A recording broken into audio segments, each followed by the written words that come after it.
छोटा सा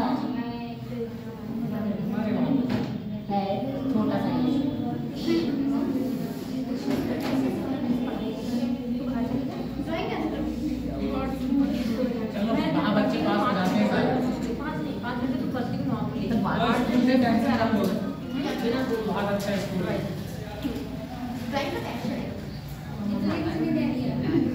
मजा बहुत आया था।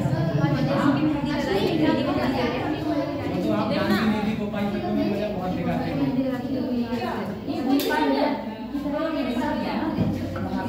नए टीचर को जब नहीं आगे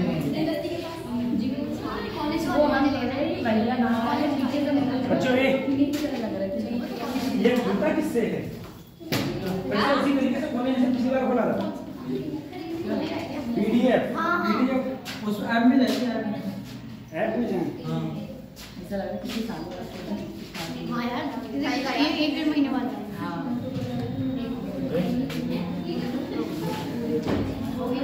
हमारा फोन ही हैंग करता है, ये नहीं हैंग करता है। कौन सा ऐप है ये? जोडो? नहीं। हाँ जोडो है। सही तो है जो उन्होंने सर ने डाउनलोड करा था। एक ही बोला था वीडियो कोई बात नहीं था। ये अजीब है सर। जोडो है। जोडो काफी चल गई थी बस कॉफी बैग ही उठा दे। बैग उठा दे। अच्छा कॉफी दे दे।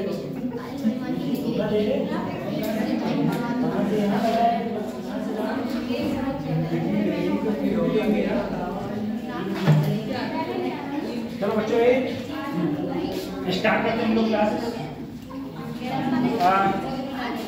सुन लो इसी क्लास में काफी दिन हो गए ना, हम लोग मॉडर्न फिजिक्स पढ़ रहे थे।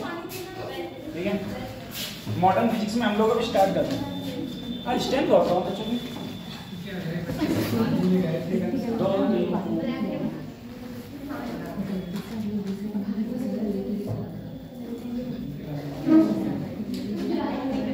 ठीक है। चलो देखो सर हम लोग स्टार्ट करते हैं प्लैंक्स क्वांटम थ्योरी। ठीक है प्लैंक्स क्वांटम थ्योरी।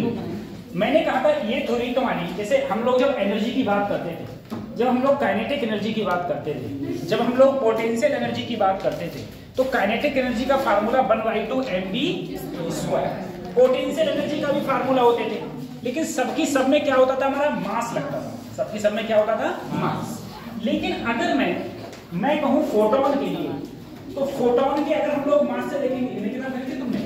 अभी खरीदिए, कल खरीदिए और थोड़ी लेट खरीदिए। ठीक है अगर हम लोग नए बेटा अगर हम लोग ऐसे पार्टिकल की बात करें जिसका मास ही नहीं है, मतलब मास लेस है, जिसमें मास नहीं है, तो ऐसे तो सर काइनेटिक एनर्जी क्या हो जाएगी? 0 हो जाएगी, क्योंकि 1/2mv²। m 0 तो। लेकिन अगर हम लोग फोटोन के रूप में देखें, फोटोन जो हमारे अर्थ पर आते हैं उनका मास कितना होता है? 0। तो फोटोन का मास सर 0 होता है। ठीक है मैं तुमसे कहूँ energy of a photon is given by, ठीक है फोटोन की एनर्जी कितनी होगी? तो फोटोन की एनर्जी के लिए जो फार्मूला है वो E = h न्यू, जहां न्यू का फार्मूला हमेशा C/λ। न्यू होती क्या है? न्यू होती है तुम्हारी फ्रीक्वेंसी। न्यू क्या है? फ्रीक्वेंसी। न्यू फ्रीक्वेंसी है।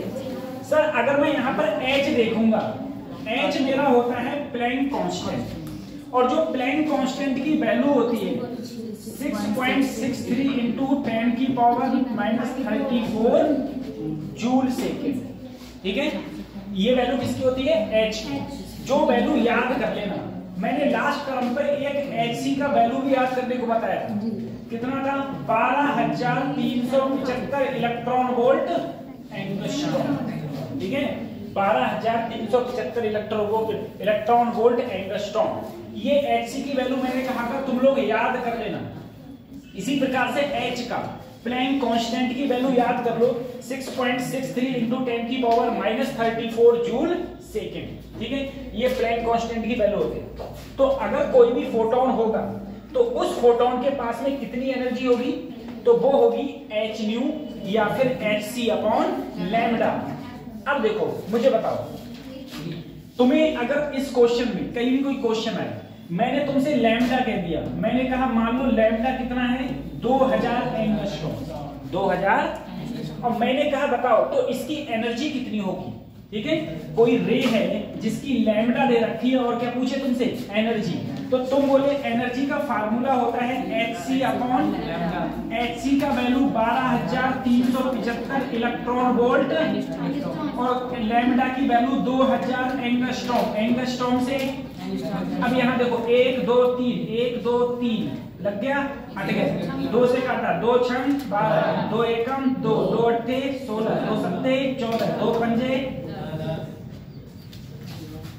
अगर लैम्डा की वैल्यू 2000 दे रखी है तो एससी की वैल्यू रखो और उठा के लैम्डा रखो, एंगस्ट्रॉम से एंगस्ट्रॉम काटो, तो जो तुम्हारी एनर्जी आएगी वो हमारे किसमें आ जाएगी, इलेक्ट्रॉन वोल्ट में हमारे पास में एनर्जी मिल जाएगी, हमें इलेक्ट्रॉन वोल्ट में एनर्जी मिल जाएगी।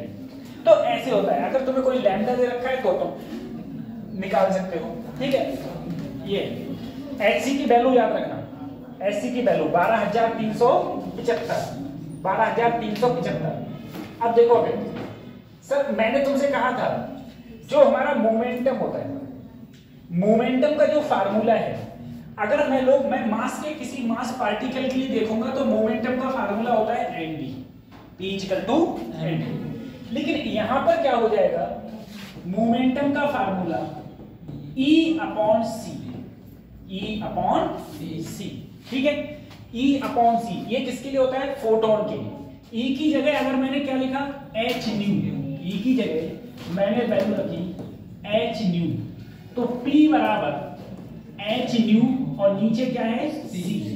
न्यू की जगह क्या रख सकता हूं C अपॉन लैम्डा, और C पहले से है, C से C कट गया तो मोमेंटम का फार्मूला ही क्या आ गया h अपॉन लैम्डा। h क्या होता है, प्लैंक कांस्टेंट। प्लैंक कांस्टेंट की वैल्यू 6.6 into 10 की power -34 joule second, -34 joule second. ठीक है, और अगर तुम्हें लैम्डा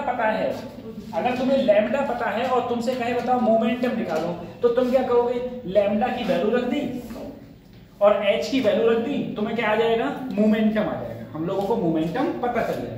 ठीक है, अब देखो दो चीजें हैं, अगर तुम्हें लैम्डा दे रखा है, ठीक है, और तुमसे एनर्जी पूछे तो hc बटे लैम्डा, hc की जगह 12375 electron volt angstrom upon lambda की वैल्यू रख दो। ठीक है, अगर तुमसे लैम्डा पता है और तुमसे मोमेंटम पूछे तो P = h upon lambda. h की वैल्यू रखी 6.6 into 10 की पावर -34 और नीचे रख दी लैम्डा की वैल्यू, तुमको क्या मिल गया, हाँ तुमको क्या मिल गया, मोमेंटम मिल गया। ठीक है, तो अगर तुम चाहो तो इस प्रकार से भी निकाल सकते हो, इस प्रकार से। कुछ बहुत सारी प्रॉपर्टीज हैं, characteristics of properties of photon. ठीक है, बहुत सारी प्रॉपर्टीज हैं। जैसे पहला है, ठीक है, जो भी तुम्हारे पास में लाइट आ रही है वो रेडिएशन के द्वारा आ रही है। ठीक है, जैसे अभी लाइट आ रही है रेडिएशन के द्वारा, तो जो इलेक्ट्रोमैग्नेटिक वेव आ रही है, लाइट आ रही है, ये फोटोन के रूप में आती है। तो किसके रूप में आती है, फोटॉन्स के रूप में। इन पार्टिकल्स को हम लोग फोटोन बोलते हैं। दूसरी चीज ये है, जो ये पार्टिकल्स चल रहे हैं या जो फोटॉन्स चल रहे हैं, उनकी जो स्पीड है वो 3 × 10⁸ मीटर पर सेकेंड। ठीक है, या बोलो तो 3 लाख किलोमीटर पर सेकेंड। लेकिन ये स्पीड कहां पर होती है, वैक्यूम में होती है। और तुम्हें पता है अगर तुम वैक्यूम से मीडियम में आओगे, वैक्यूम से अगर मीडियम में आओगे तो स्पीड क्या हो जाएगी, डिक्रीज हो जाएगी। स्पीड क्या हो जाएगी, डिक्रीज हो जाएगी। ठीक है, अच्छा, according to theory of relativity, बेटा थ्योरी ऑफ रिलेटिविटी में ये कहा गया कि ये बोला गया है बेसिकली कि किसी भी चीज की स्पीड c से ज्यादा नहीं हो सकती, किसी भी चीज की स्पीड c से ज्यादा नहीं। जैसे मान लो अगर मैंने कहा एक बंदा इधर जा रहा है c से, एक बंदा इधर जा रहा है c/2 से, तो इनकी रिलेटिव वेलोसिटी क्या होगी। तो देखो अब तुम कहोगे सर अपोजिट डायरेक्शन में, तो जोड़ दो। अपोजिट डायरेक्शन में वेलोसिटी क्या होती है, जुड़ती है। तो अगर तुम उनको जोड़ोगे तो आएगा 3c/2। ये c से ज्यादा नहीं हो गई, ये किससे ज्यादा हो गई, c से। तो तुम रिलेटिव वेलोसिटी ये नहीं होगी, रिलेटिव वेलोसिटी हमेशा क्या रहेगी, c। सी से ज्यादा नहीं होगी, हमेशा सी से या तो कम होगी या सी के बराबर होगी। जैसे मान लो तुमसे कहा जाए एक आदमी इधर जा रहा है सी से, एक जा रहा है C/2 से।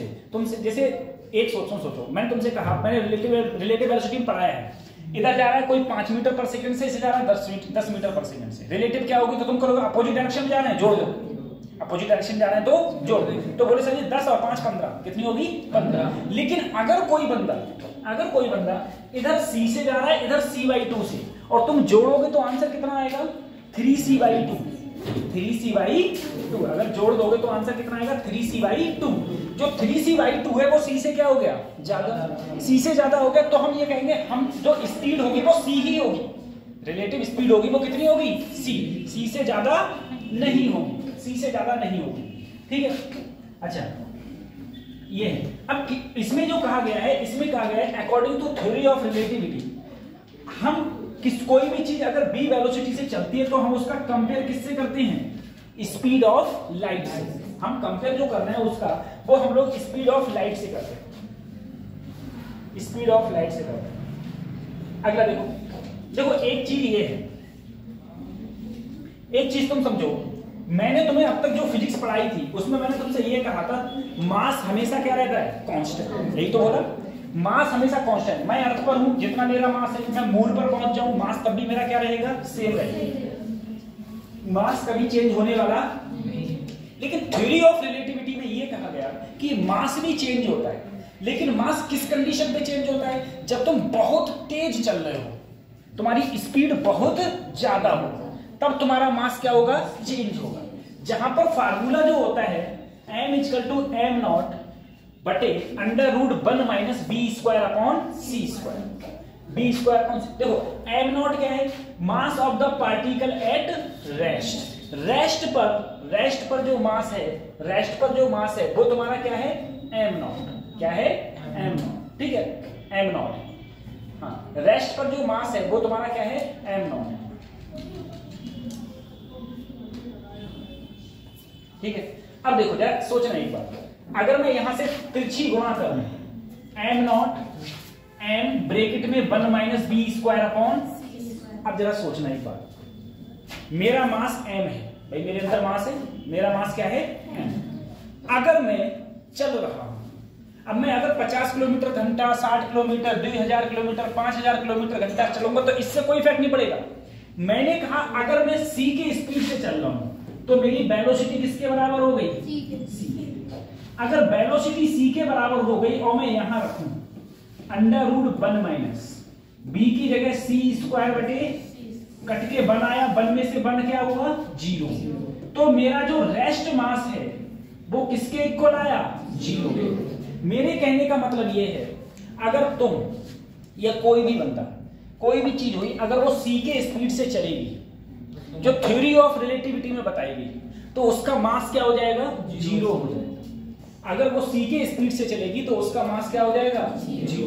ठीक है, इसीलिए अभी तक ये चीज प्रैक्टिकली पॉसिबल नहीं करी गई है कि किसी चीज की स्पीड c के बराबर हो।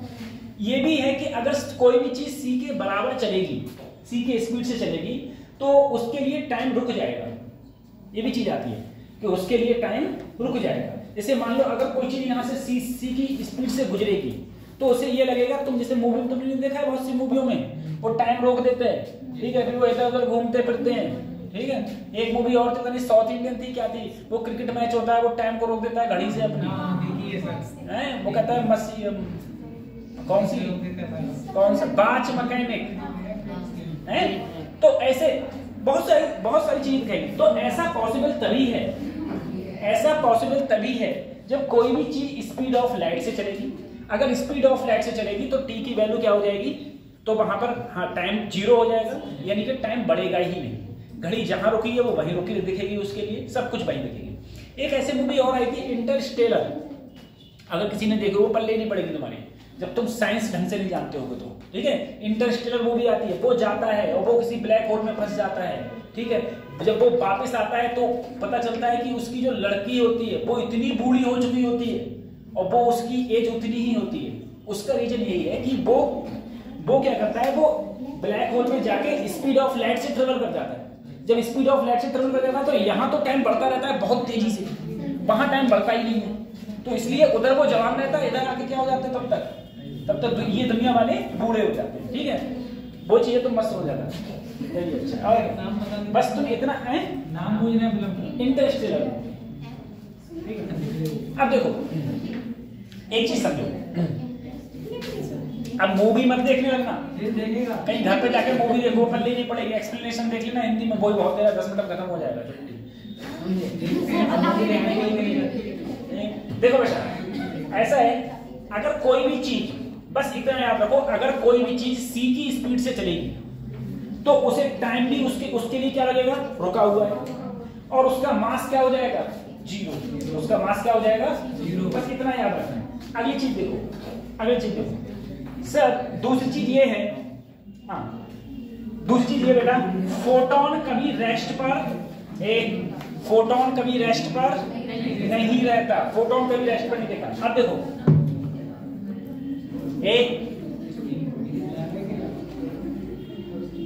ये मास दे रखा है, इनर्शियल मास। देखो एक एनर्जी की जो आइंस्टीन ने इक्वेशन दी थी, E=mc², ये आइंस्टीन की इक्वेशन है, E=mc²। ठीक है, तो अगर आप यहां से इनर्शियल मास देखोगे, अगर तुम्हें किसी चीज की एनर्जी पता है, अब एक बार जरा सोचो, जैसे तुम अभी खाना खा रहे हो, अभी तुम मान लो 2 रोटी खा रहे हो, अब तुम घर जाके डेली 5 रोटी खाओ, फिर डेली फिर 5 खाओ, फिर 8 खाओ, फिर 12 खाओ, बढ़ाते जाओ अपनी भूख, क्या होता है बड़ा, तो तुम्हारे अंदर क्या होगी, एनर्जी स्टोर होगी। ठीक है, और कहीं भी अगर एनर्जी स्टोर होती है तो मास अपने आप से क्या होता है, बढ़ता है। ठीक है, सोई तुम कुंटल की बोरी हो जाओ, ठीक है, धीरे धीरे मास तुम्हारा क्या करेगा, इंक्रीज करेगा। तो सीधी बात ये है, अगर कहीं भी कोई भी जगह एनर्जी स्टोर होगी तो उस बॉडी की मास भी क्या होता जाएगा, इंक्रीज होता जाएगा। और एक और चीज, कहीं भी अगर एनर्जी डिस्ट्रॉय होगी तब मास क्या होगा, डिक्रीज होगा। जैसे मान लो एक आदमी, वो आदमी काम कर रहा है ज्यादा, खाने को मिल रहा है कम, धीरे धीरे उसका शरीर क्या होगा, कमजोर, मास धीरे धीरे उसका क्या होगा, कम होगा। इसी प्रकार से एक आदमी काम कर नहीं रहा है और दिन भर खाया जा रहा है, ठीक है, उस कंडीशन में क्या होगा, मोटा हो जाएगा, मास बढ़ जाएगा मास। तो m=E/c²। E को हम लोग क्या लिख सकते हैं, h न्यू, ठीक है, और न्यू को क्या लिख सकते हैं, c/λ। तो c से c कट गया, क्या आ गया, h/c⁵,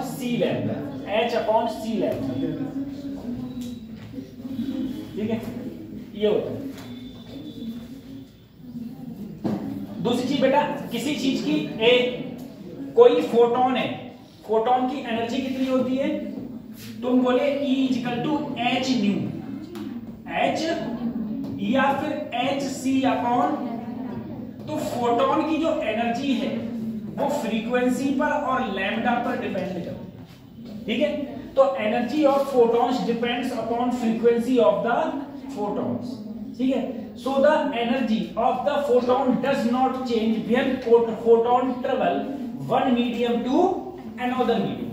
तुम्हें पता है अगर लाइट एक मीडियम से दूसरे मीडियम में जाएगी तो सब कुछ चेंज होगा, लेकिन उसकी फ्रीक्वेंसी चेंज होने वाली नहीं है। अगर फ्रीक्वेंसी चेंज नहीं होगी तो उसकी एनर्जी भी चेंज नहीं होती है। क्योंकि एनर्जी चेंज इसलिए नहीं होगी क्योंकि फ्रीक्वेंसी चेंज नहीं होगी तो एनर्जी चेंज नहीं होगी, और इसीलिए इसमें बोला गया है अगर फोटोन एक मीडियम से दूसरे मीडियम में जाएगा, तो उसकी एनर्जी चेंज नहीं होती है। ठीक है, वेवलेंथ चेंज, एक मीडियम से दूसरे मीडियम में जाएगा, वेवलेंथ चेंज होगी, वेवलेंथ चेंज होगी, स्पीड चेंज होगी, लेकिन क्या चेंज नहीं होगी, फ्रीक्वेंसी चेंज नहीं होती है। ठीक है, दूसरी चीज बेटा, फोटोन जो चल रहा है, फोटोन क्या है, इलेक्ट्रोमैग्नेटिक वेव है, और मैंने तुम्हें लिखवाया है इलेक्ट्रोमैग्नेटिक जो वेव होती हैं वो इलेक्ट्रिक फील्ड और मैग्नेटिक फील्ड से मिलकर बनी है। इलेक्ट्रिक फील्ड और मैग्नेटिक फील्ड एक दूसरे के कैसे रहते हैं, परपेंडिकुलर। और मैंने इलेक्ट्रोमैग्नेटिक वेव में एक चीज लिखवाई थी कि इलेक्ट्रोमैग्नेटिक वेव जो होती हैं वो इलेक्ट्रिक फील्ड और मैग्नेटिक फील्ड से डिफ्लेक्ट नहीं होती। तो जब इलेक्ट्रोमैग्नेटिक वेव डिफ्लेक्ट नहीं होती और इलेक्ट्रोमैग्नेटिक वेव ही क्या है, फोटोन है, तो फोटोन भी इलेक्ट्रिक फील्ड और मैग्नेटिक फील्ड से डिफ्लेक्ट नहीं होते, ठीक है। तो यही यहाँ पर पॉइंट लिखा हुआ है, photons are not deflected by electric field and magnetic field, ठीक है।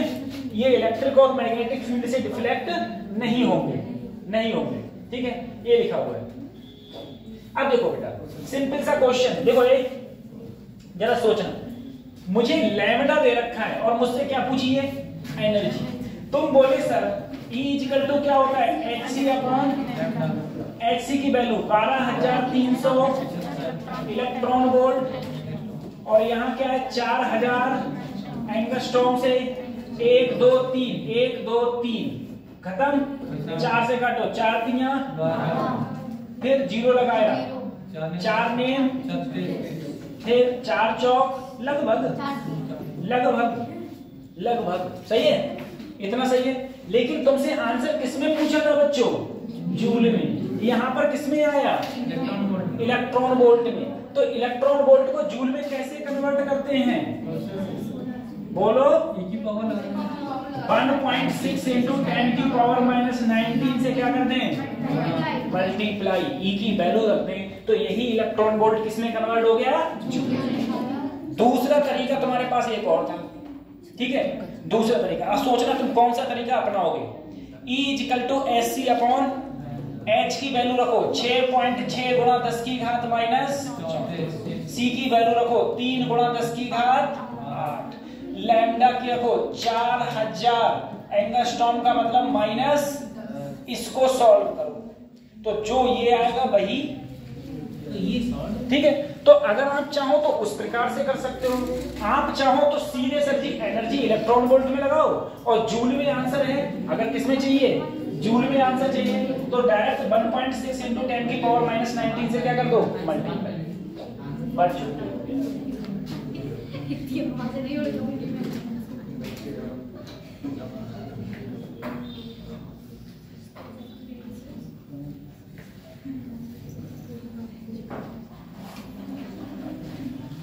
बड़े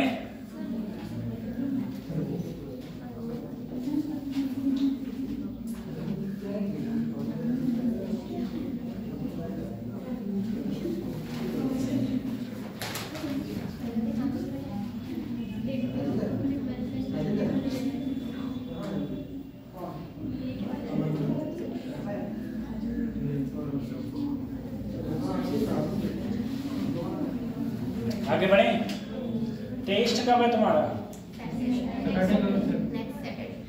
अच्छा नेक्स्ट सैटरडे को।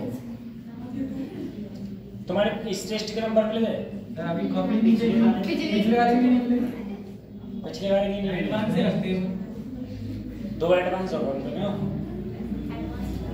चलो अगले बढ़े, अरे बोलो, पढ़ाई कर रहे हो, नहीं सर,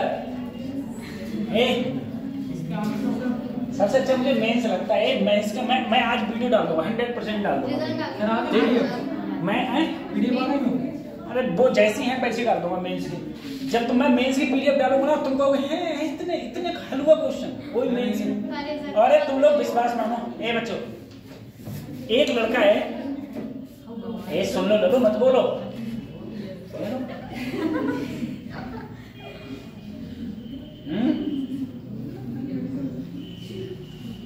तो कहे बहन आज मम्मी ने कद्दुआ बनाया, चलना मेरे घर में हैं। देखो एक बात समझो बेटा, एक बच्चे मैंने कॉपी देखी, ठीक है, उसके 25 क्वेश्चन सही हैं आउट ऑफ 75, ठीक है, 25 क्वेश्चन सही हैं आउट ऑफ कितने हुआ, 33% ही तो हुआ भाई। और उसकी जो परसेंटाइल है वो 90 पॉइंट कुछ है, 90 पॉइंट कुछ परसेंटाइल है उसका, 90 कुछ परसेंटाइल है, हाँ 90 कुछ परसेंटाइल है। ये क्या और पता है उसके फिजिक्स में मैंने कर मिलते फिजिक्स में ठीक है, तो उसके फिजिक्स में सिर्फ 6 क्वेश्चन ठीक है, सिर्फ 6 क्वेश्चन, सिर्फ 6 क्वेश्चन ठीक है फिजिक्स में, सही है। कितने में से, 25 में से, 25 की फिजिक्स आती है ना, 25 क्वेश्चन की, 25 में से सिर्फ उसके 6 ठीक है। और जब मैं आज पेपर डालूंगा तो तुम आप पेपर देखना तो आप ये कहोगे अरे छिए कर मिले इसको सिर्फ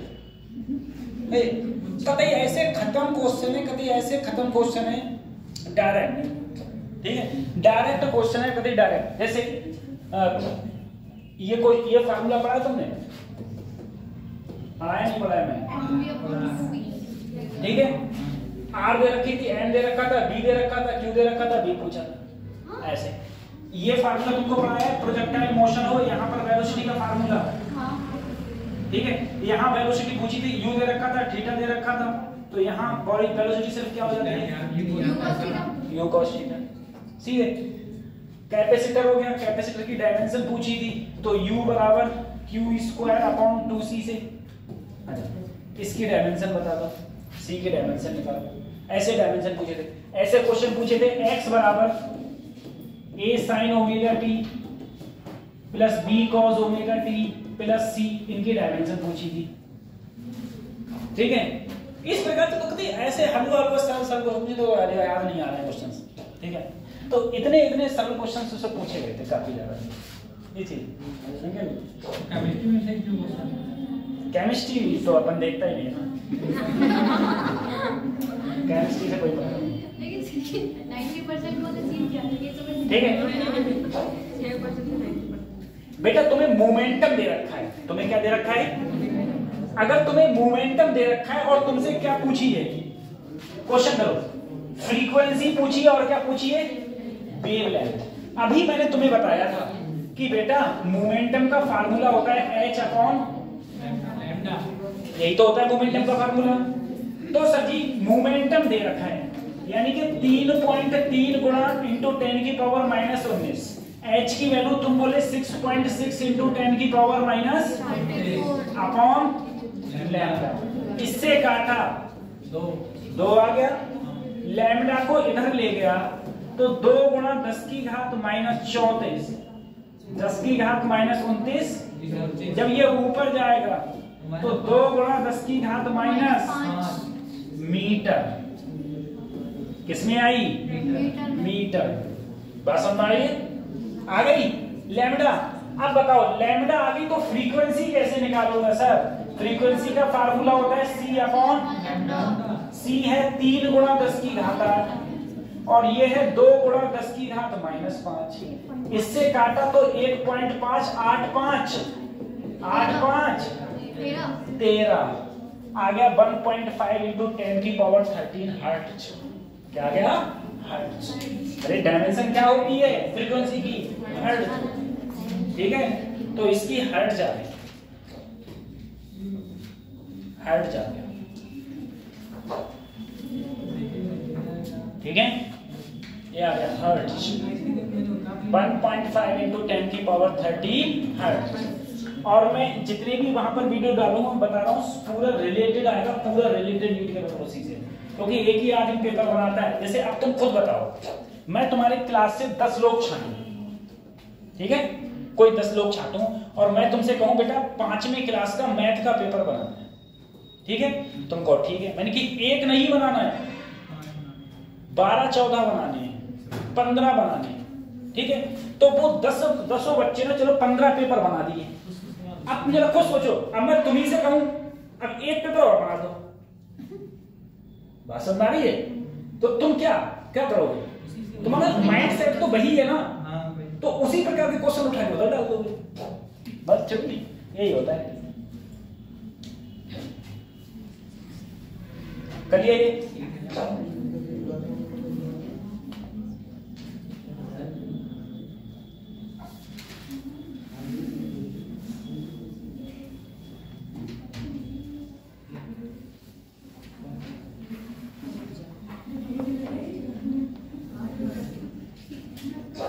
अब जैसे मान लो जेईई मेंस में जो क्वेश्चन पूछे गए थे तो मुझे तो नहीं पता था ना कि कौन से क्वेश्चन पूछे जाएंगे, और तुम देखना मैंने जितना तुम्हें पढ़ाया उससे एक क्वेश्चन बाहर नहीं, एक क्वेश्चन उससे बाहर, जितना तुम्हें पढ़ाया सब उसी से आया, सब कुछ उसी से।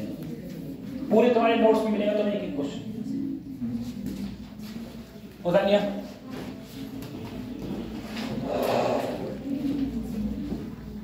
चलो अब बढ़ते हैं सर इंटेंसिटी ऑफ फोटॉन्स के ऊपर। एक बात जरा सोचो, सर फोटॉन्स अगर किसी भी चीज के ऊपर गिर रहे हैं तो उसकी इंटेंसिटी है।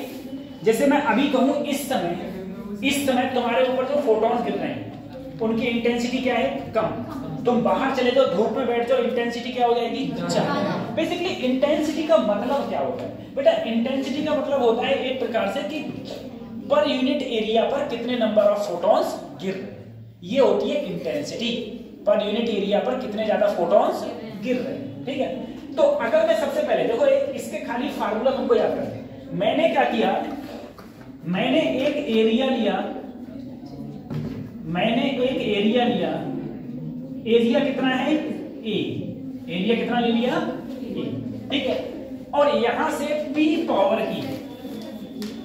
पावर के कुछ फोटॉन्स आ रहे हैं,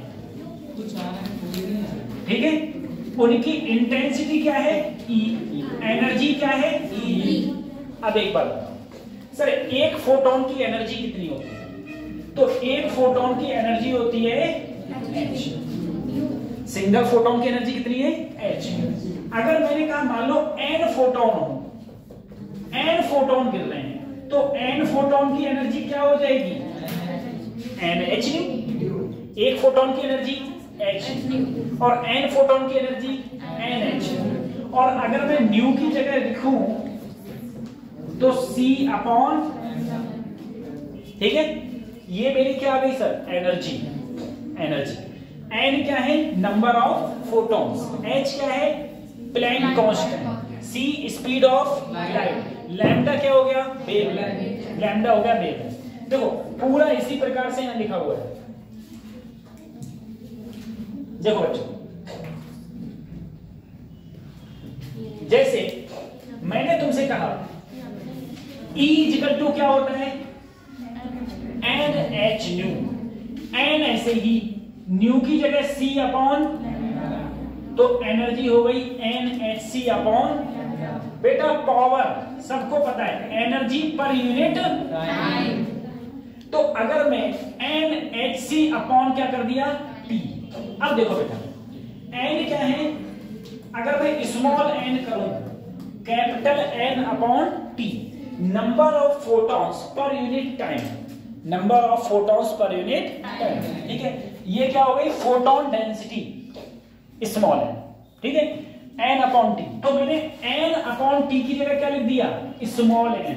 और h न्यू ऐसे ही, h न्यू ज्यादा करो सर तो न्यू की जगह क्या लिख दो, c अपॉन। अब देखो, तो अगर मैं पावर की बात करूं, पावर का जो फार्मूला है NH न्यू या NHC अपॉन सीधा, NHC अपॉन लैम्डा, ठीक है। अब देखो n की वैल्यू क्या है, small n equal to P upon E। अब ये कहां से आया, देखो ये P है, ये क्या है P। देखो P बराबर क्या है, NH। H न्यू क्या है, एनर्जी क्या है। तो यहां से अगर हम स्मॉल n की वैल्यू निकालें तो स्मॉल n का फार्मूला क्या होता है, power upon energy, power upon. और पावर को ऐसे ही रहने दिया, H न्यू मैंने इधर लिख दिया और न्यू को लिख सकता हूं C अपॉन लैम्डा, ठीक है। सर इसे क्या याद करना पड़ेगा, इसे याद नहीं करना पड़ेगा, सीधा तुम याद रखो, एक फोटोन की energy H new, n photon है तो NH न्यू, ठीक है। अगर पावर पूछी जाए तो एनर्जी पर यूनिट टाइम, तो n upon T H new, capital N upon T ज्यादा लिखो तो क्या कर दो, स्मॉल n, ये हो जाएगी H न्यू। और तुम ज्यादा करो तो n ऐसे ही, H न्यू तो तुम्हारी एनर्जी होती ही है, तो अगर n को लिखना चाहे तो P अपॉन, ठीक है। जहां स्मॉल n क्या होता है, capital N upon T, total number of photon per unit time. दूसरी चीज देखो सर, इंटेंसिटी मैंने अभी बताया, इंटेंसिटी क्या होती है, पावर पर यूनिट एरिया। क्या होती है, power per unit area. Power को तुम बोले, पावर को क्या लिख दूं, E अपॉन, चलिए। एनर्जी क्या होती है, NH न्यू, ठीक है। अच्छा एनर्जी पर यूनिट टाइम है ये NH new, energy per unit time क्या है या एनर्जी को लिखोगे तो Nhν upon capital N upon T, small nhν upon E। ज्यादा करो तो न्यू की वैल्यू रख दो C अपॉन, तो ये मेरा किसका फार्मूला आ गया? इंटेंसिटी का। ये फार्मूला किसका आ गया? इंटेंसिटी का। तो इंटेंसिटी का जो फार्मूला है वो है ये, ठीक है। अब तुमको ये भी याद मत रखो, सब भूल जाओगे, मैं पता है सब भूल जाओगे, खाली बस तुम एक चीज याद रखो। देखो फिर से कई बार बता रहा हूं, देख लो फिर से बच्चों, एक से नहीं देखा होगा। तुम बोले सर एक फोटोन की एनर्जी h, n फोटोन की एनर्जी nh, मैंने कहा ठीक है। तुम बोले सर पावर का फार्मूला E अपॉन, तो कैपिटल NhC अपॉन T, ये क्या हो गया? Small nhν, small nhν। मैंने कहा ठीक है। तुम ज्यादा करो तो इसकी जगह E रख दोगे तो n की जगह आ जाएगा P अपॉन E। मैंने कहा ठीक। तुम बोले इंटेंसिटी, कोई दिक्कत ही नहीं है sir, power per unit area. Power को लिखना चाहो तो चाहे लिख दो ये स्मॉल nhν अपॉन E, या ज्यादा करो स्मॉल n, न्यू की जगह C अपॉन लैम्डा। ये किसका फार्मूला आ गया? इंटेंसिटी। ठीक है, इंटेंसिटी का याद करने की जरूरत ही नहीं है किसी प्रकार से। जो पूछा जाएगा, जो याद करना है वो मैं तुमको ही बता रहा हूं।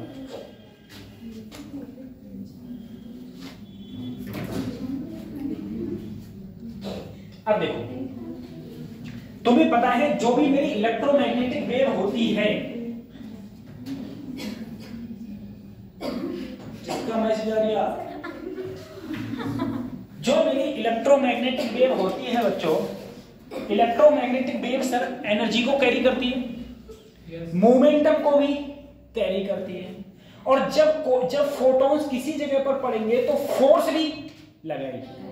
वो फोर्स भले हमको पता नहीं चलता है। जैसे अगर हम लोग धूप में खड़े हों, फोटोन हमारे ऊपर जरूर गिर रहे हैं, फोटोन हमारे ऊपर गिर रहे हैं और हमें फोर्स का पता नहीं चलता है, फोर्स इतना कम होता है। लेकिन वो अगर वो एनर्जी ला रही है, मोमेंटम ला रही है और हमारे ऊपर कोई चीज टकरा रही है, ठीक है, और टकरा के अगर रिफ्लेक्ट हो रही है, ये खाली टकरा रही है, तब वो फोर्स तो कुछ ना कुछ लगाएगा। तो फोर्स भी लगता है, फोर्स भी लगता है। जैसे मैंने क्या करा, मैंने एक सरफेस ले ली, मैंने एक ऐसी सरफेस ले ली, इस सरफेस पर मैंने यहां पर लाइट डाली, और जो लाइट डाली उस लाइट की जो इंटेंसिटी थी वो कितनी थी? आई। मान लो लाइट की इंटेंसिटी कितनी है? आई है, ठीक है, लाइट की इंटेंसिटी आई है। अब देखो जरा देखना बेटा एक बार, बस खाली ये थोड़ा इंपॉर्टेंट। देखो मेरे पास में एक कोई चीज है, यहां पर जो भी फोटोन आ रहे हैं उसका मोमेंटम क्या मान लिया? लीगा। तुम बोले, अभी बोले थे मोमेंटम का फार्मूला h अपॉन, और अगर इधर से जा रहा है, टकरा के जा रहा है, टकरा के जा रहा है, और टकरा के जा रहा है और 100% रिफ्लेक्शन है, ये भी ध्यान रखना 100%। जैसे मैंने एक बात बताऊं, मेरा तुम चश्मा देख रहे हो, मेरे चश्मे पर कोई लाइट पड़ती है तो वो लाइट कहां घुस जाती है? अंदर। क्या वो रिफ्लेक्ट हो रही है? हो रही होगी तो बहुत कम, मान लो नहीं हो रही है, ठीक है। तो 100% क्या है इसका? एब्जॉर्प्शन। क्या कर रही है? एब्जॉर्ब कर रही है, ठीक है। रिफ्लेक्शन का मतलब है, अब मैं यहाँ पर शीशा ले आऊं, इसमें हम अपना चेहरा देखते हैं, लाइट पड़ेगी और वैसे ही क्या चली जाएगी? वापस। तो वहां पर 100% क्या है? रिफ्लेक्शन। तो अगर 100% रिफ्लेक्शन होगा तभी जिससे आया था उसी से जाएगा। तो जाते टाइम भी क्या होगा? Momentum h upon lambda, h upon खाली याद रखो h अपॉन लैम्डा। मोमेंटम का फार्मूला बस इतना याद रखो, h अपॉन लैम्डा, माइनस नहीं है, ठीक है, h अपॉन लैम्डा। अब देखो सर, एक फोटोन है, कितने फोटोन है? एक फोटोन है, तो क्या है? h upon. अगर n फोटोन गिरे, कितने फोटोन गिरे? n, तो n h अपॉन, तो रिफ्लेक्ट भी होंगे n h अपॉन। बात समझ में आ गई? अब एक बात सोचना सर, अगर मैं कहूं तुमसे फोर्स के लिए कहूं, मैं तुमसे किसके लिए कहूं? फोर्स। तो फोर्स तुम सबको पता है, एक सिंपल सा formula, change in momentum per unit time, change in momentum per unit time. उसको हम लोग क्या बोलते हैं? फोर्स बोलते हैं। अगर मैं चेंज इन मोमेंटम की बात करूंगा, अगर हम लोग इसमें चेंज इन मोमेंटम की बात करें, देखो कैसे, जैसे अभी मैंने तुमसे बोला कितने फोटॉन्स गिर रहे थे? n photon. Sir n photon गिर रहे थे, n फोटॉन गिर रहे थे, और एक फोटॉन का मोमेंटम कितना था? p equal to h upon, और n का कितना था? nh upon lambda. ये आ रहे थे और इधर जा रहे थे। बेटा अगर मैं सबसे पहले चेंज इन मोमेंटम की बात करूं, चेंज इन मोमेंटम, मुझे बताओ जरा सोचना सर, आने इधर देखो, इधर आ रहा था nh अपॉन और इधर जा रहा था, तो चेंज इन मोमेंटम की बात अगर होगी, चेंज इन मोमेंटम की अगर बात होगी तो P2 माइनस P1। अगर मैंने देखो सोचो, अगर मैंने इधर वाले को प्लस लिया तो इधर वाले को क्या लूंगा? माइनस लूंगा। वो तो आपको पहले से ही पता है सर। तो अगर मैंने इधर वाले को प्लस लिया, इधर वाला कौन सा था? पहला। इधर वाला कौन सा था? दूसरा। तो पहले वाले को अगर मैंने प्लस लिया तो दूसरे वाले को क्या लूंगा? माइनस। ठीक है, इन दोनों को देखो क्या होगा, तो माइनस का 2nh अपॉन, ये मेरा किसकी value I? Change in momentum. Change in, इसको मॉड ले लो तो ये क्या बन जाएगा? प्लस। मॉड ले लो तो प्लस का।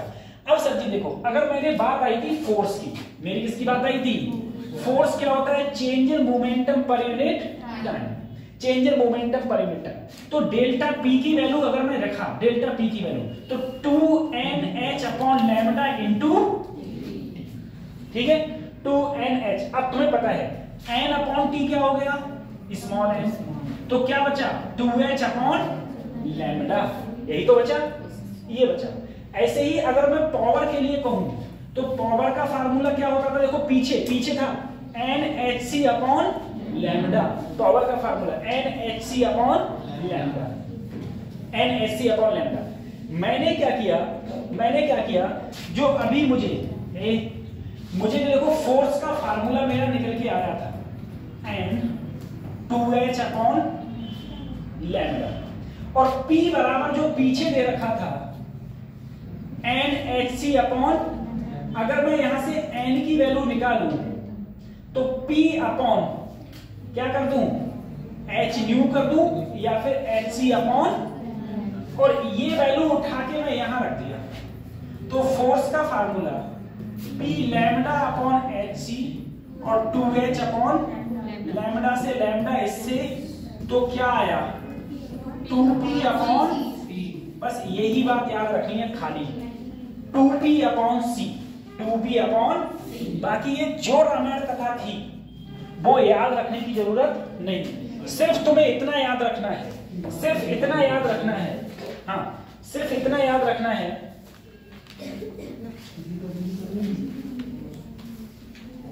2p अपॉन c, सिर्फ इतना याद रखना है कि जो फोर्स होगा वो फोटोन के कारण कितना होगा? 2p upon c। अगर प्रेशर की बात आएगी, प्रेशर होगा फोर्स अपॉन, ये कितना है? 2p अपॉन c, तो ac। ठीक है, अब p अपॉन ये क्या होता है बेटा? इंटेंसिटी। क्या होता है? इंटेंसिटी। तो 2i अपॉन c, ये क्या हो गया? प्रेशर। ये क्या हो गया? प्रेशर। सर जी कतई दिमाग से सब कुछ उतर गया। इधर देख लो, बस थोड़ी सी देर देख लो, ये देखो देखो सर जी, इधर देखो, एक जो तुमको याद रखना है, यदि 100% क्या है? रिफ्लेक्शन। 100% क्या है? 100% रिफ्लेक्शन। बेटा यही इंपॉर्टेंट है, इतने से बोल रहा था मैं उसमें। अगर 100% रिफ्लेक्शन है, फोटॉन्स आएंगे, फोटॉन जाएंगे। रिफ्लेक्शन है तभी तो आएंगे जाएंगे। अगर एब्जॉर्प्शन होता तो सिर्फ जाते नहीं। तो अगर रिफ्लेक्शन है, आना और जाना, तो जो फोर्स का फार्मूला है वो है 2p अपॉन c, जहां p क्या है? पावर है। पावर क्या है, और सी के बारे में तो कुछ बताना ही नहीं, सी के बारे में तो पता है ना। पावर क्या होता है सर, पावर क्या होता है sir, E upon T. Sir E क्या होता है, NH upon T, NH upon T. Small n अगर ज्यादा करो तो C अपॉन, अरे समझ में आ रहा नहीं आ रहा है। तो अगर 100% रिफ्लेक्शन है, 100% क्या है, रिफ्लेक्शन, तो जो फोर्स का फार्मूला है वो क्या है, 2p अपॉन, बात पहले बढ़ गई। अगर मैं ये कहूं 100% एब्जॉर्प्शन है,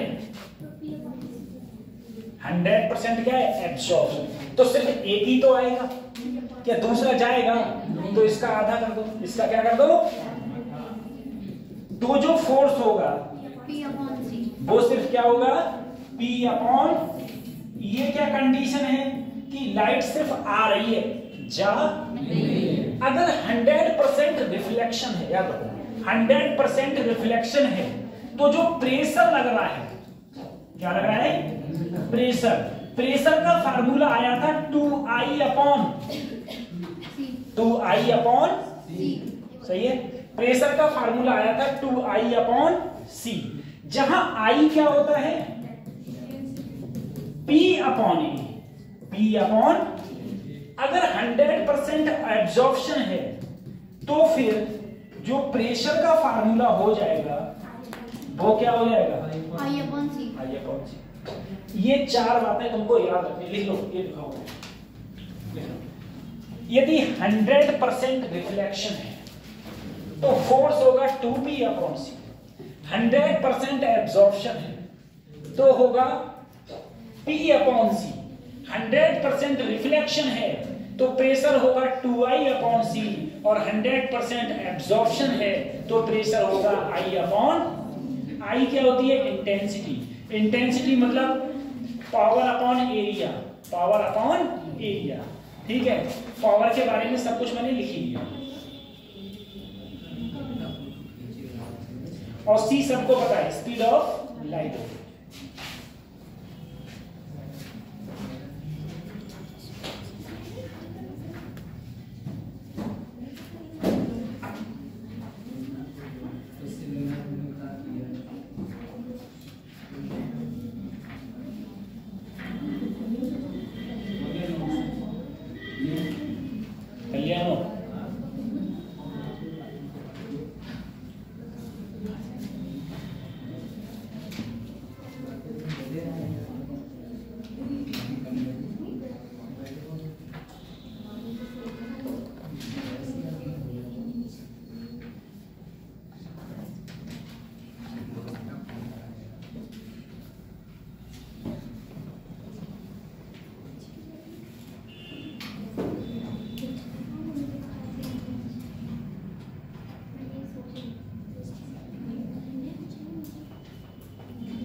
ठीक है, पढ़ेंगे, बता लिया।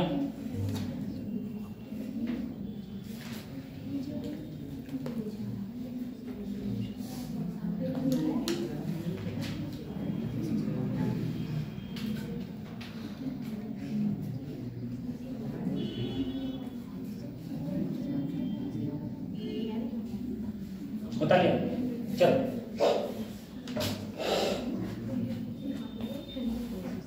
अब इसमें एक चीज है सर, अभी तो ये सीधा गिर रहा था, अगर ये एंगल पर गिरेगा तो क्या होगा, एंगल पर भी तो गिर सकता है सर, ठीक है। चलो बताना ही सब तुमको, ठीक है। अभी अपन पूछेगा, फिर पूछेगा, ये कोई स्पेशल के कुछ स्पेशल क्वेश्चन नहीं, खाली बर्बाद। इधर देखो बेटा, अभी कोई चीज जब सीधे गिर रही थी, कैसे गिर रही थी, जरा देखना, मान लो कोई रेस अभी ऐसे आ रही थी और ऐसे ना आके रेस ऐसे आ रही है, ठीक है, मैं सीधे बना रहा हूं, सीधे, और ऐसे जा रही है, अरे भाई टकराएगी तो जाएगी, और ये क्या कराएगा 100% रिफ्लेक्शन की रिफ्लेक्शन, वो रिफ्लेक्शन की एब्जॉर्प्शन 100% रिफ्लेक्शन। अब जरा सोचो सर इसके दो कंपोनेंट ब्रेक करो, कितने कंपोनेंट? दो कंपोनेंट। सर यहां से जो लाइट आ रही है उसका मोमेंटम क्या होगा, और जो जा रही है, अगर मैं इसको दो कंपोनेंट में ब्रेक करूं, मैंने आपसे कहा सर मान लो ये भी एंगल थीटा और ये भी एंगल थीटा, तो इसका एक कंपोनेंट इधर हो जाएगा, देखो इसका एक हो जाएगा इधर, जो इधर होगा वो थीटा की तरफ है, तो थीटा की तरफ है तो h अपॉन लैम्डा, और इधर h अपॉन लैम्डा, ऐसे ही इसके भी दो कंपोनेंट होंगे, एक होगा इधर और एक होगा इधर। देखो जो इधर होगा वो थीटा की तरफ है, तो h upon lambda cos theta, और इसका होगा h upon lambda sin theta. अब एक बात सोचो, एक चीज है ऊपर वाली वो भी नीचे जा रही है, और ये वाली भी कहां जा रही है, एक चीज इधर जा रही है 2 मीटर पर सेकंड से, दूसरी भी इधर जा रही है 2 मीटर पर सेकंड से, तो चेंज इन मोमेंटम क्या होगा, जीरो। लेकिन अगर एक इधर जा रही है और फिर टकरा के वापस आ रही है, तो चेंज इन मोमेंटम कितना हो जाता है, दुगना। कितना हो जाता है, दुगना हो जाता है। ठीक है, तो इसीलिए हम इससे मतलब नहीं रखेंगे क्योंकि इसका चेंज इन मोमेंटम कितना हो जाएगा, तो हम सिर्फ इससे मतलब रखेंगे। जैसे इससे पहले सर जी इससे पहले h अपॉन लैम्डा जा रही थी, h अपॉन लैम्डा आ रही थी, तो जो फोर्स का फार्मूला था क्या था, 2p अपॉन c। अब क्या कर, अब सर खाली एंगल ही तो जोड़ दो, क्या कर दो, एंगल यहां कितना दे रखा है, तो वही sir 2p upon c into cos. Sine वाले क्यों नहीं लिया, पता चला क्यों नहीं लिया साइन वाला, क्योंकि उसका चेंज इन मोमेंटम क्या हो जाएगा, इसलिए नहीं लिया। ठीक है, सही है, ये हो गया। ठीक है, मूवमेंट, हाँ ठीक है, बस इतना याद रखना। अगर और इसी प्रकार से अगर मैं प्रेशर की बात करूं, प्रेशर मेरा क्या था 2I अपॉन सी, 100% रिफ्लेक्शन में 2I अपॉन, अब क्या हो जाएगा 2I cos फाई अपॉन सी, 2I cos फाई अपॉन। ठीक है सर, ये मोमेंटम है पावर है, पावर ये क्या मोमेंटम बोल रहे, नहीं मैं उधर मोमेंटम बोल रहा था, मोमेंटम को कन्वर्ट करके मैं पावर में लाया था ना।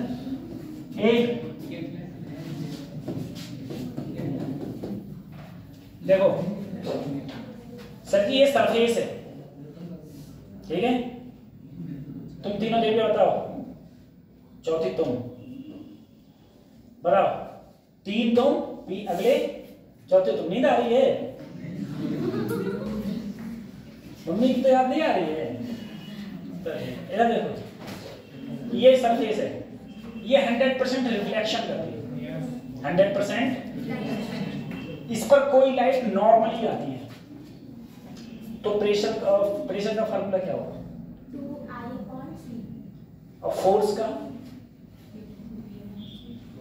बोलो ना, 2p अपॉन।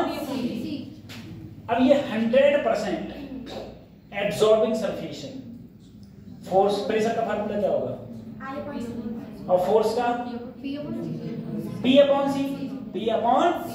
अब पीछे तुम दोनों बताओ, तुम दोनों।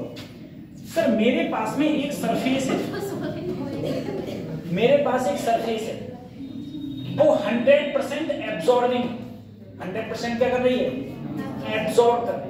अगर ये 100% एब्सॉर्ब कर रही है, एक लाइट आई थीटा एंगल पर, लाइट कितने पर आई, थीटा एंगल पर, ठीक है। तो बताओ प्रेशर का फार्मूला क्या हो जाएगा, एब्सॉर्ब 100% एब्सॉर्ब कर रही है, तो देखो मैंने बाहर नहीं करी लाइट, प्रेशर बिल्कुल सही। देखो अगर ये 100% रिफ्लेक्शन होता तो क्या होता, यही तो होता। अब एब्सॉर्प्शन है तो I upon C cos theta, हाँ सही करा, कॉस थीटा कॉस। अगर इसमें ये मैंने क्या पूछा, प्रेशर, अगर मैं फोर्स पूछता तो फोर्स कितना होता, P upon C into cos theta. Simple सा था, ठीक है, ऐसे हो जाता है।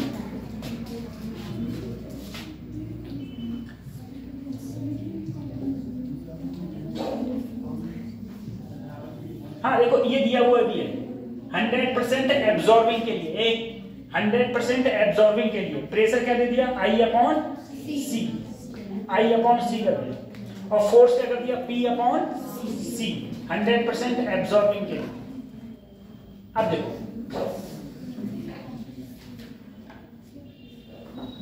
कॉम्पटन इफेक्ट, ठीक है, इसमें नहीं है, नहीं है ना,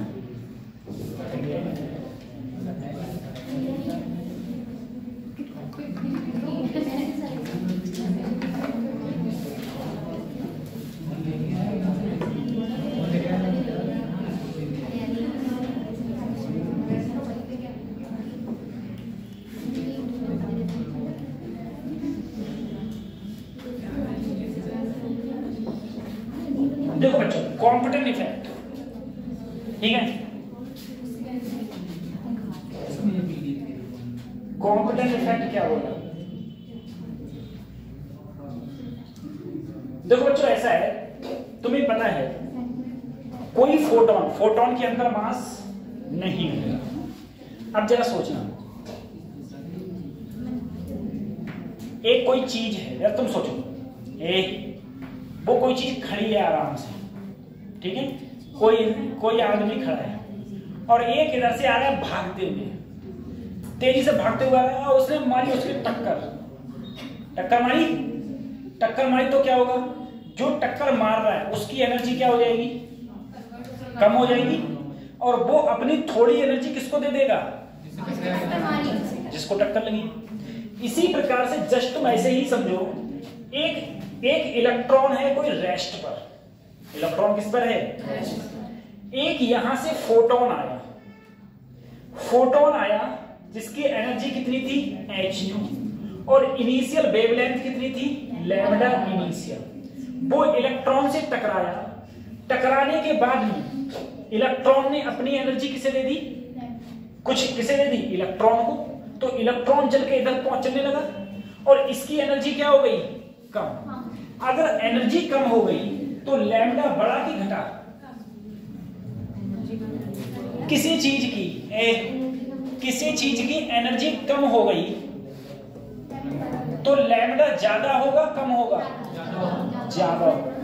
इसका मतलब ये है जो यहां फोटोन स्कैटर्ड हुआ है उसका लैम्डा ज्यादा और ये लैम्डा, तो दोनों की जो लैम्डा का अंतर है वही किसमें दिखाया गया है, कॉम्पटन इफेक्ट में। देखो कॉम्पटन शिफ्ट जिसे बोलते हैं, कॉम्पटन शिफ्ट का जो फार्मूला है वो है lambda final minus lambda initial या डेल्टा लैम्डा h बटे m naught c। m naught क्या है, rest mass of electron, rest mass of electron. Phi क्या हो गया, स्कैटर्ड एंगल, फाई क्या है, स्कैटर्ड, हाँ फाई है तुम्हारा स्कैटर्ड एंगल। देखो ये जो स्कैटर्ड एंगल है, जो फोटोन स्कैटर हुआ है अपने पाथ से, वो एंगल है फाई, ठीक है। ये कॉम्पटन इफेक्ट है, कॉम्पटन इफेक्ट। तो हालांकि ये तुम्हारे सिलेबस से थोड़ा कट गया है ना, इसलिए मैंने थोड़ा ज्यादा बताया भी इसके बारे में।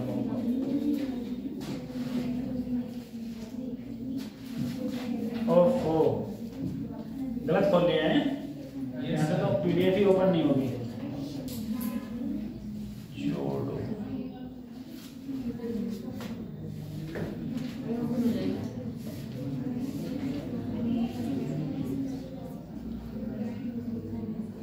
ऐसे मिलेगी क्या ना,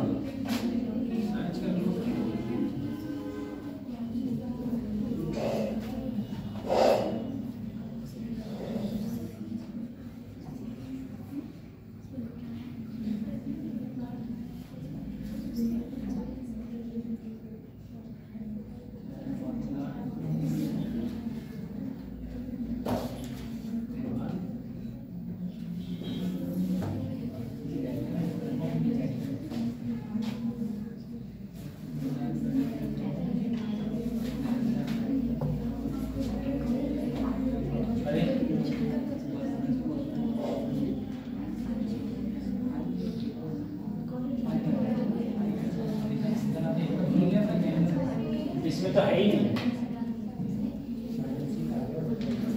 प्रोसीड इसमें भी नहीं है, अल्फा इसमें भी नहीं है।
डेट डाल कहाँ से निकाल जाती है? यहाँ से। ये 8 डेट कितनी है? 14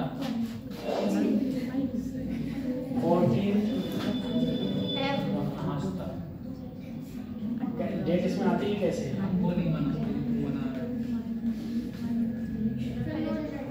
नहीं आ रही। 14 तो 25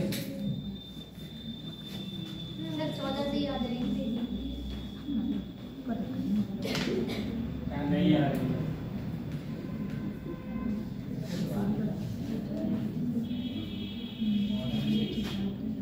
हाँ सही नहीं।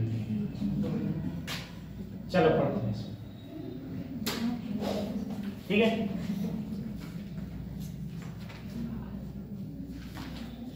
देखो बच्चों, हम लोगों ने अभी जो बात कर रहे थे, हम लोगों ने कहाँ बात करी थी? किस के बारे में? De Broglie wavelength. अच्छा, अब बात करेंगे डी ब्रोगली वेवलेंथ। सर अगर मैं डी ब्रोगली वेवलेंथ के बारे में बात करूं, यहाँ पर अभी हमने जो बात करी थी, इससे पहले हमने सारी की सारी बात फोटोन की, किसकी बात करी थी? फोटोन।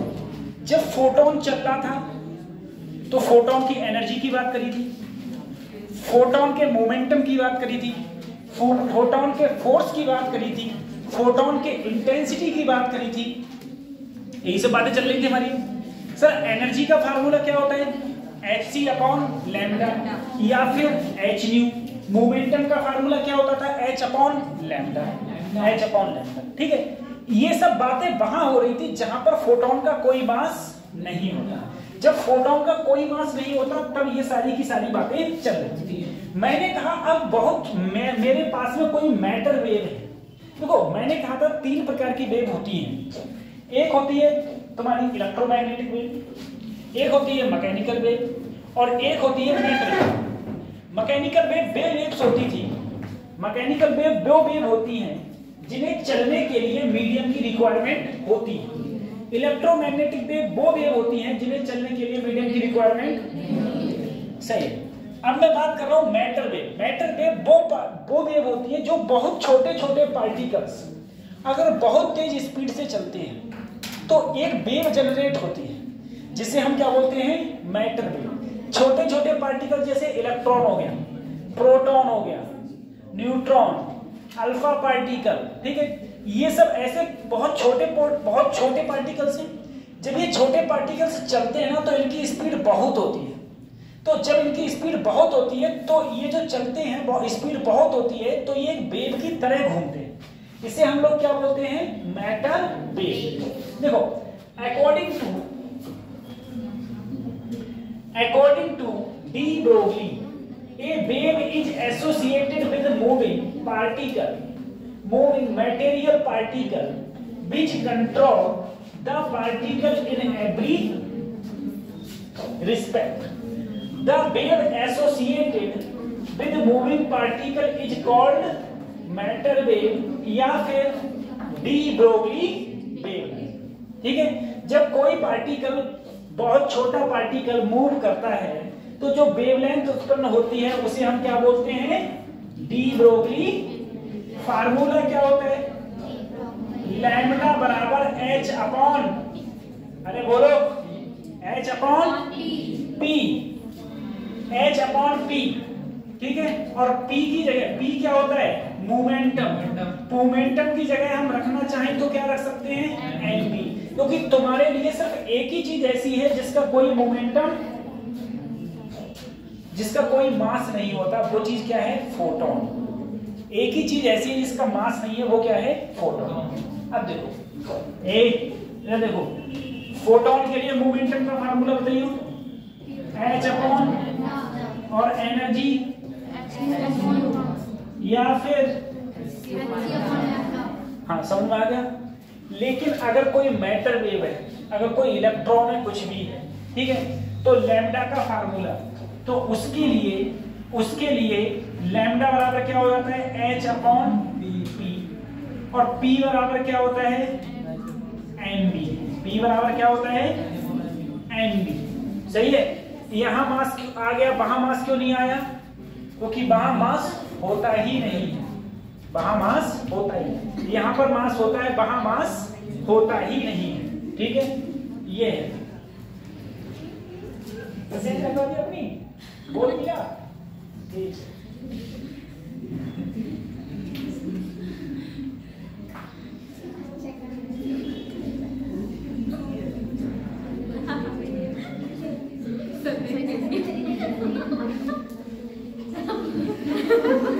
उसकी ध्रुवता नहीं लेने आई है उसको।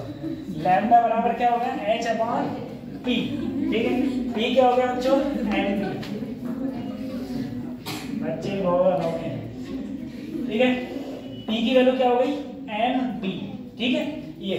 अब एक बात और देखो सर, मुझे बताओ, मैंने तुम्हें एक चीज और बताई सर, काइनेटिक एनर्जी को अगर मैं E मान लूं, काइनेटिक एनर्जी को क्या मान लिया मैंने?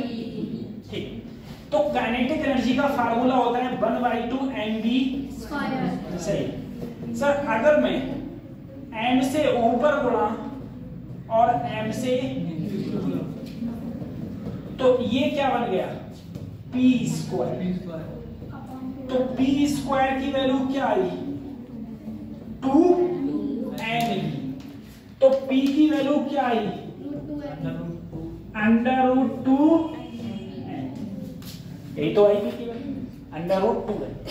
सर अगर मैं p की जगह रखना चाहूं तो p की जगह क्या रख सकता हूं? √2।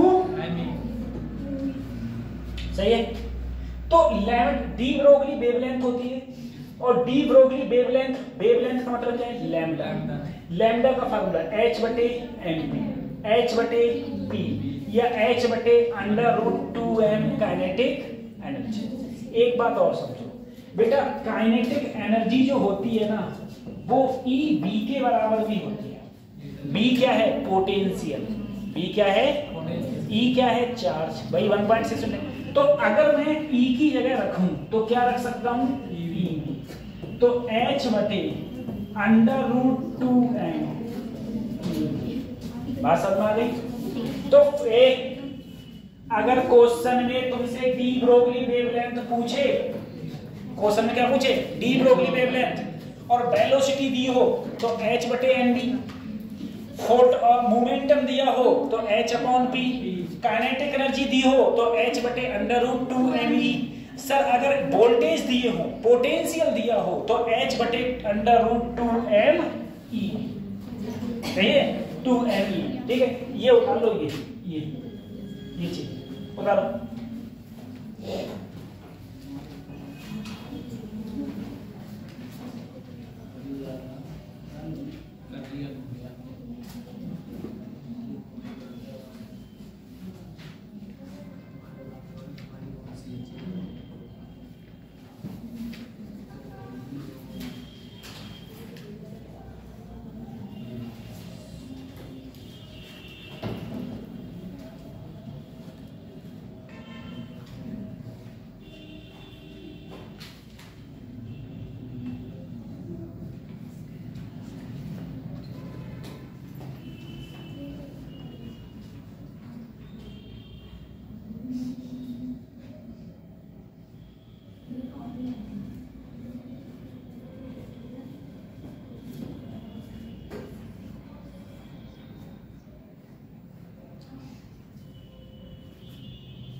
हो गया, ठीक है।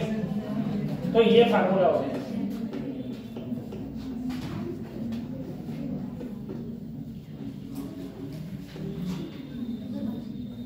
देखो बेटा ये लिखा हुआ लैम्डा बराबर h अपॉन p, ये सब वही चीजें लिखी हुई है सब बार बार एक चीज, ठीक है।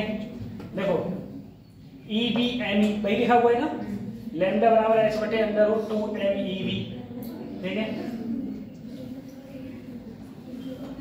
अब देखो बेटा, अभी मैंने तुमको बोला कि सर अगर तुमको लैम्डा डी ब्रोगली वेवलेंथ का फार्मूला h बटे under root 2 m e v, यही तो था। n क्या था? Mass of. अगर मैं इलेक्ट्रॉन की बात करूं, किसकी बात करूं? इलेक्ट्रॉन की। किसकी बात कर रहे हैं? इलेक्ट्रॉन की। h की वैल्यू ये रख दी, 2 ऐसे ही। मास ऑफ इलेक्ट्रॉन 9.1 × 10⁻³ चार्ज ये हो गया, e की वैल्यू b ऐसे रहेगी।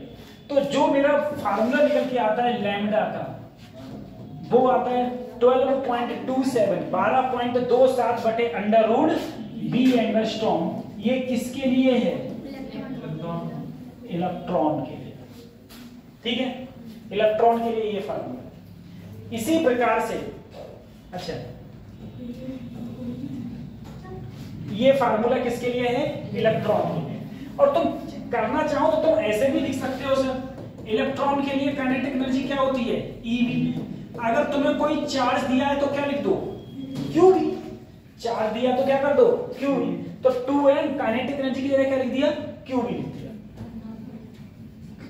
और चीज देखो, इसके बाद में अगर मैं प्रोटॉन के लिए कहूं बेटा,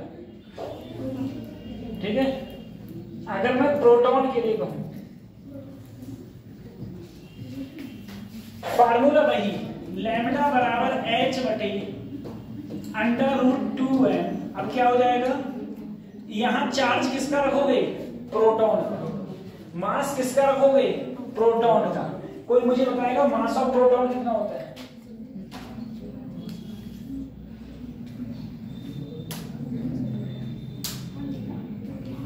मास ऑफ प्रोटॉन कितना है?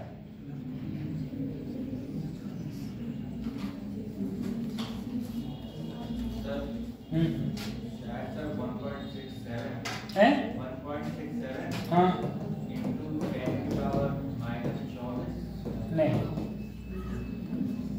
-27 kg। चार्ज प्रोटॉन पर वही रहता है, ठीक है, 1.6 × 10⁻⁹ तो ये हो जाएगा। अगर मैं वैल्यू रखूंगा तो लैम्डा की वैल्यू क्या आएगी? 0.286। अगर मैं ड्यूट्रॉन रखूं, क्या रखूं? ड्यूट्रॉन। ड्यूट्रॉन के लिए लैम्डा की वैल्यू इतनी और अल्फा पार्टिकल के लिए 0.101, ठीक है। अब देखो ए, बताओ मुझे सर डी ब्रोगली वेवलेंथ के फार्मूला बताओ, ठीक है। एक एक पूछ रहा हूं। मुझे अगर वेलोसिटी दी है तो कौन सा लगाऊंगा? सबसे पहले मुझे ये बताओ डी ब्रोगली वेवलेंथ किसके लिए यूज होती है? मैटर वेव होती है। मैटर वेव मतलब छोटे पार्टिकल जब चलते हैं तो जो वेव उत्पन्न होती है उसे हम क्या बोलते हैं?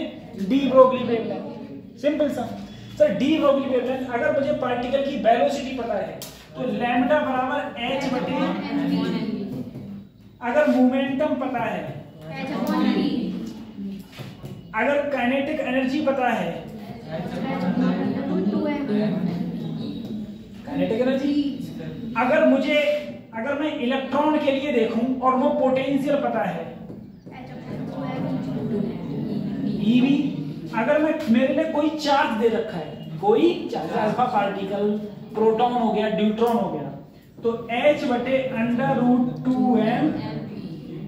ये b क्या है? ये b क्या है? पोटेंशियल।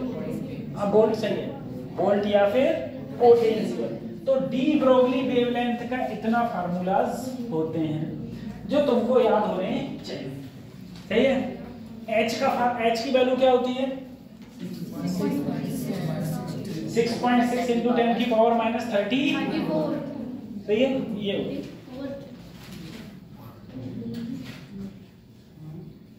और मिस्टर पीपी पीपी कहाँ हो आजकल? क्लास लाए नहीं आते हो? टाइम नहीं मिल पाता है?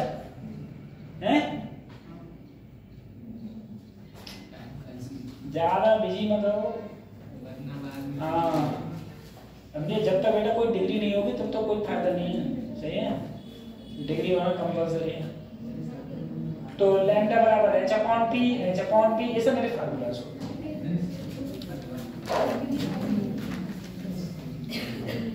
रफ कर दूं?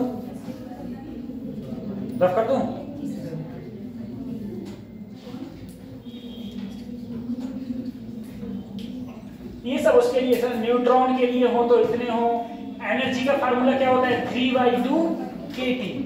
तो 3/2 फार्मूला क्या होता है? फार्मूला एक बार इसे ले लो। तुम बोले सर, अभी बोलिए, लैम्डा बराबर h/√2m। अगर मैं काइनेटिक एनर्जी टेम्परेचर के रूप में देखूंगा तो E बराबर होता है 3/2 K। क्या है? Boltzmann constant. K क्या है? बोल्ट्जमैन। और बोल्ट्जमैन कांस्टेंट कितना होता है? बोलो, कितना होता है बोल्ट्जमैन कांस्टेंट? 1.38 into 10⁻⁻23 ये होता है। ठीक है, तो अगर मैं यहाँ पर ये वैल्यू रखूं तो h/√2m, E की जगह 3/2, 2 से 2, तो यहाँ क्या बचा? लैम्डा बराबर, ठीक है, लैम्डा बराबर ये। T क्या है यहाँ पर? टेम्परेचर। अब मुझे बताओ, अगर टेम्परेचर इंक्रीज होगा तो लैम्डा डिक्रीज होगा। क्या? Lambda inversely proportional to 1/, lambda inversely proportional to 1/√T। ठीक है, ये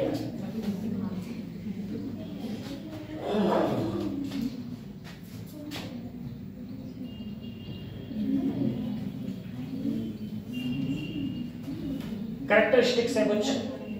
सबसे पहले, matter wave are not electromagnetic.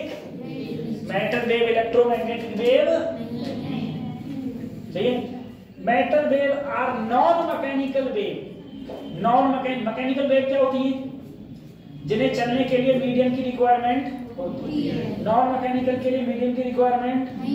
तो मैटर वेव जो है वो नॉन मैकेनिकल वेव है। इलेक्ट्रोमैग्नेटिक कैसी वेव है? मैकेनिकल की नॉन मैकेनिकल? Non mechanical. उनके लिए भी चलने के लिए मीडियम की जरूरत नहीं होती। वो दोनों में चल सकती है, चाहे मीडियम हो चाहे मीडियम ना हो। लेकिन जो मैं बोल रहा हूँ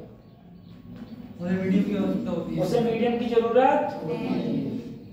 अगर इस पूरे में हवा निकाल दूं, क्या निकाल दूं? और तुम्हें ऑक्सीजन सिलेंडर पकड़ा के और इसमें बैठा दूं, सही है? अब मैं बोलूं, क्या तुम्हें सुनाई देगा? नहीं। सुनाई देगा क्या? और ये क्या इसमें प्रकाश होगा कि नहीं होगा? नहीं। प्रकाश भी नहीं होगा। प्रकाश कैसी वेव है? इलेक्ट्रोमैग्नेटिक है, उसे मीडियम की जरूरत नहीं। तो वो तो चलेगी, लेकिन मैं बोलूंगा तो सुनाई नहीं, क्योंकि मीडियम क्या हो गया? खत्म।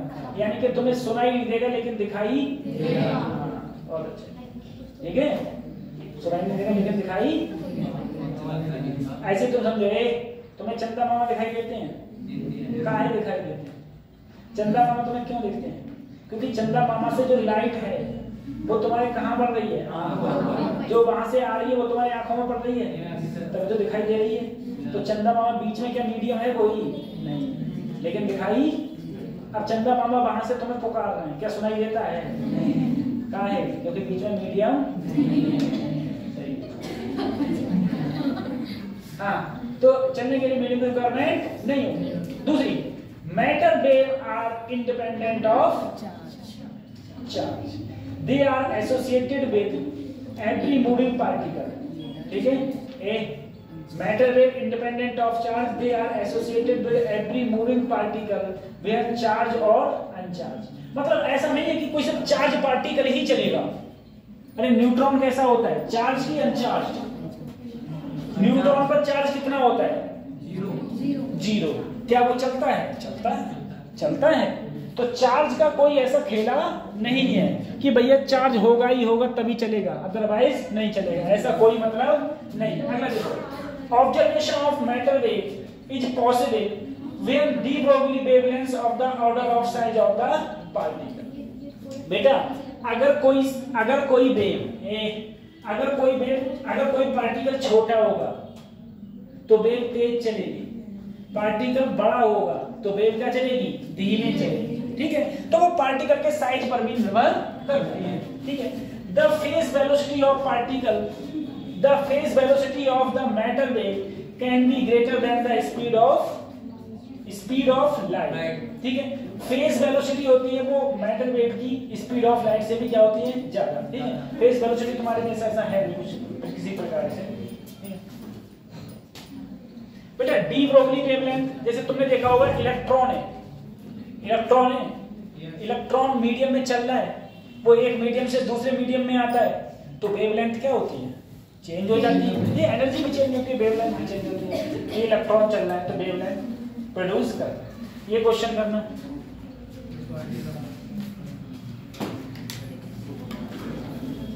बड़ा ऐसा हो जाता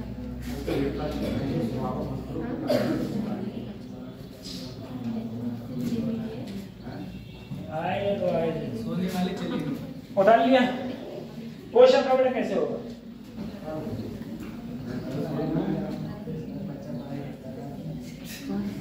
क्लिक कर लिया फोटो।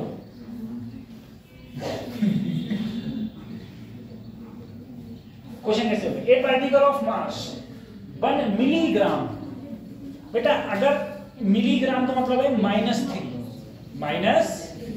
देखो एक बात देखो, अगर कहीं पर भी, मैं पहले ही बताया, अगर कहीं भी स्मॉल mg दिया है तो 10 की घात -3 ग्राम, अगर कैपिटल mg दिया है तो 10 की घात +6 ग्राम, अगर माइक्रो g दिया है तो 10 की घात देखो माइक्रो का मतलब -6, कैपिटल M का मतलब +6, स्मॉल m का मतलब -3। तो तुमको मास दे रखा है, मास को बेटा किलोग्राम में कन्वर्ट करना, तो मिली का मतलब क्या होता है -3, ग्राम का मतलब क्या होता है, तो मास कितना दे रखा है 10 की पावर -6 किलोग्राम, 10 की पावर -6, और तुम्हें वेलोसिटी दे रखी है 3 × 10 की पावर, ठीक है,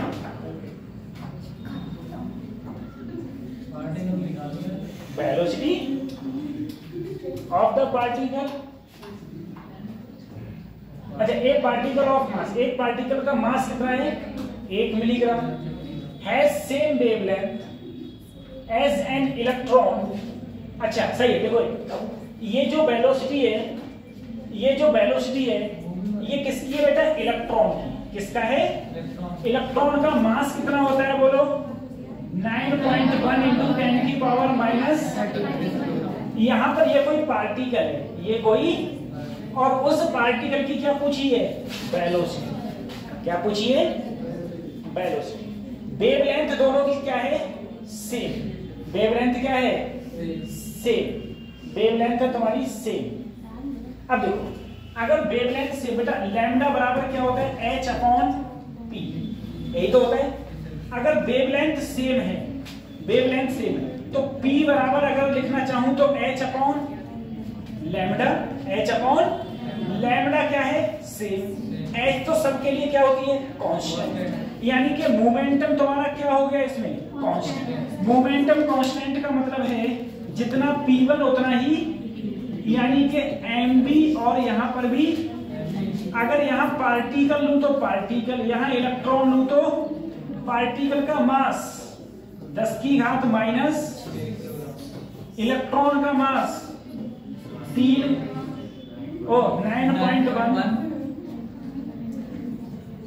× 10 की पावर -, × 3 × 10 की पावर। इसे सॉल्व कर लो, वेलोसिटी ऑफ पार्टिकल निकालो।